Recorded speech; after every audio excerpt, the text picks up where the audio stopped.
So this week I'm thinking about planning as a form of self-care. So usually I try to do my planning on Sunday or Monday, and this week I'm actually doing it on Tuesday. Sometimes I don't do it till Wednesday or Thursday, but doing it always makes me feel better. So the first thing I do here, now you can see it says turn your dreams into plans. That was, every Friday I do their weekly reflection, dream status report. So looking back on what happened, what happened over the last week to learn about what I need next. And then I take, there's always like a little nugget, a thing that I learned from that process, and I write it in my planner for next week. So I had done that last week. So I started there, coloring there. But what I'm really thinking about is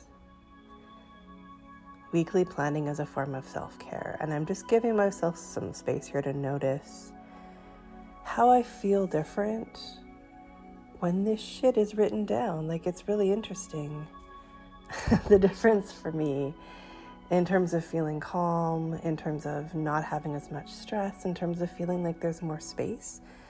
Like, I feel like I have space for everything when it's written down. When it's not all written down, when I'm not sure what I want to do with my week, when there's things I probably do need to do, but I'm kind of not quite holding them in my conscious mind, then I feel more tense. Then it's easy to feel stressed out. And just noticing how amazing it feels to have a plan. And that also has to go with, the plan isn't all about accomplishments and to-dos and hitting your goals on time every time, right? The plan is about really listening to my own heart, listening to my body, my soul, all parts of me, my fears, my doubts, my dreams, really being present with myself and knowing or figuring out, what do I need? So giving myself space for that each week has just been such a vital practice for me. So this led me to 2 questions that I'm asking myself this week. What is important this week? And what needs to get done this week? And just giving myself space first to see the list, like what needs to get done. I do need to see that even when it's in my project management app, which it is. Seeing it written down just feels really good. And checking off a handmade box, like instead of just checking off tasks in the project management app, it just feels good. So I do that. Those are just the important things that need to get done. But what I was really interested in was sitting with the question and asking myself, asking all parts of me, like what's important? And really listening for the answers, not about the to-dos. For me, the list was more about to-bes, how I want to feel, how I want to be, how I want to be showing up, what I want to remember. These are the things that are really important. I am using the Year of Dreams 2022 planner, and that has 2 full spreads for each week. So each week there's just the calendar on one side, the weekly calendar with a blank page on the other side. And then there's also some kind of prompt.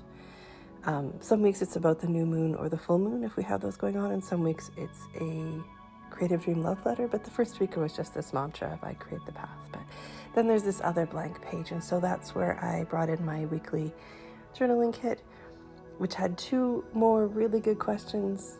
What is your biggest obstacle this week, and how do you wish you could handle it? So my biggest obstacle, which I had realized earlier in my dream meditation and in just kind of sitting with my feelings and thoughts and wishes and dreams for the week, my biggest obstacle is my ambivalence to having more. And it was really fun to just wish about how I could handle it. And I wished I could just do a one and done healing on it. I wish I could just ask it to leave. I wish I could just magically feel a deep sense of permission to want what I want.